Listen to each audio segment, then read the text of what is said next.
And get up on the right side of the world. Doug Steffens' Good Day program on CRN Digital Talk. Be sure to check out Good Day USA weekdays 3 to 6 a.m. Pacific Standard Time right here on CRN Digital Talk Radio.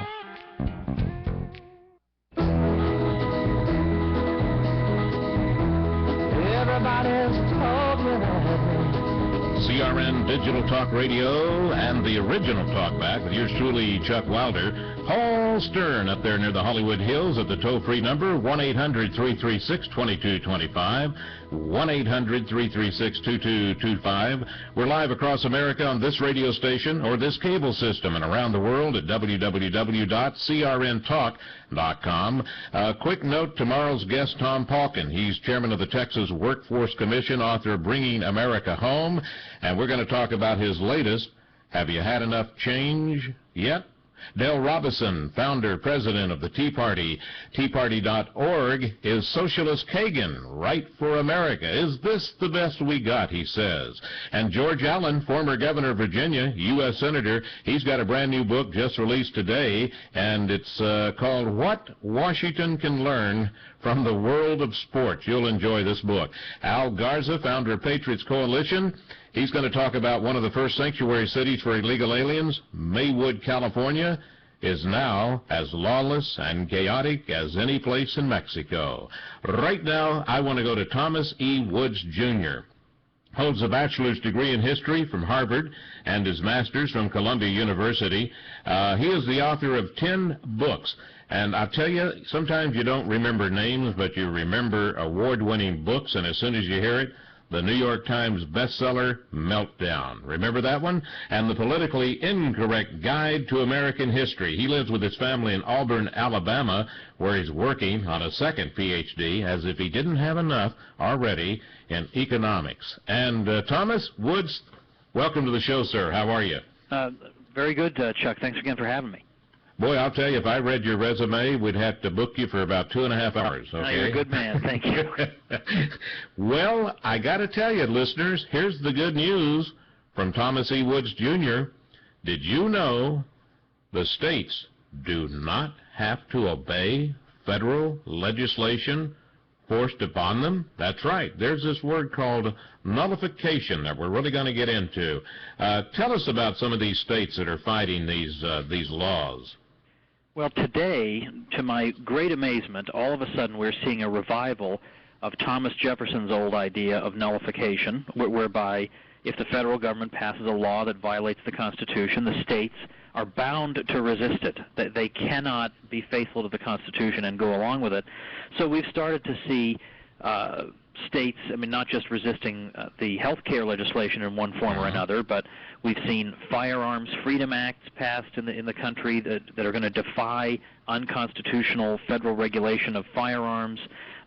We're starting to see legislation being drafted to nullify any cap-and-trade legislation that's passed. And basically the states are, a lot of people in the states are coming to the opinion that we have tried and tried and tried for years and years and decades and generations to vote for good people, and we vote for people who give pretty speeches, and then they get in, they do the same thing as the old guys we voted out.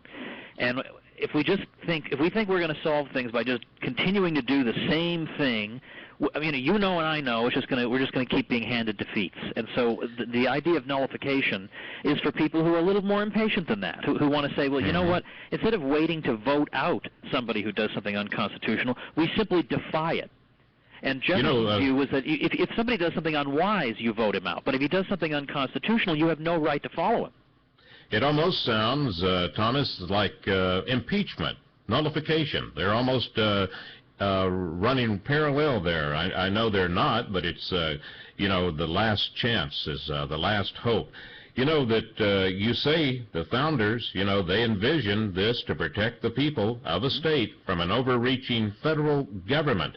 And, a lot of people, and just look at the popularity that the current commander-in-chief has.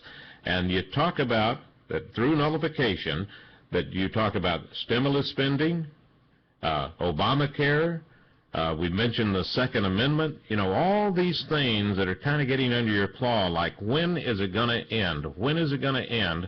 Well, thank goodness, with nullification, It can end, but I got to ask you right off because, you know, this is kind of new for me. When was the last time anyone used nullification? Well, the last time it had any actual success was quite a long time ago, but in an incredibly moving way. Turns out it was the northern states. Anytime we hear states, powers of states, we think southern states. But actually the northern states, just as often, if not more often, appealed to these sorts of principles. And in the 19th century, a great many northern states did not like the Fugitive Slave Act that required them to return runaway slaves to their owners, even though there is a clause in the Constitution calling for that. Nevertheless, the northern states argued that still there were parts of these laws that were clearly unconstitutional, and their view was that nobody's being taken out of our state without being given a jury trial. We have an interest in protecting our citizens against kidnapping, so we're going to give them a jury trial.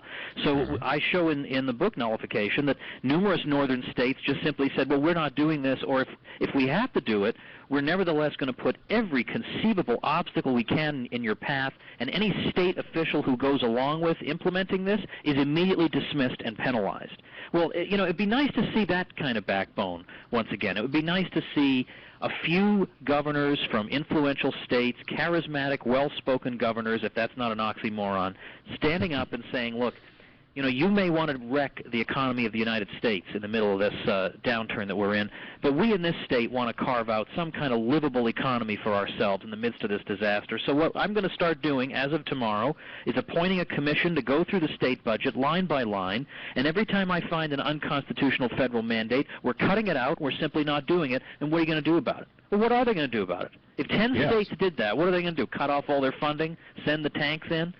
We have powers to do this, but we're so used to just trying to vote, you know, Bozo A in and get Bozo B out. It never occurs to us what the states can actually do. You know, and when you go way, way back in your book, you, pardon me, you have these chapters about, what was it, the tariffs, and the people on the eastern seaboard are saying, wait a minute, you know, we can't take our ships out and you're controlling us, and that's when they brought about nullification. Am I correct on that? It's very interesting that we don't associate this normally with the North, but in fact it was northern states during Thomas Jefferson's embargo who thought that there were unconstitutional searches and seizures going on. I mean, just on mere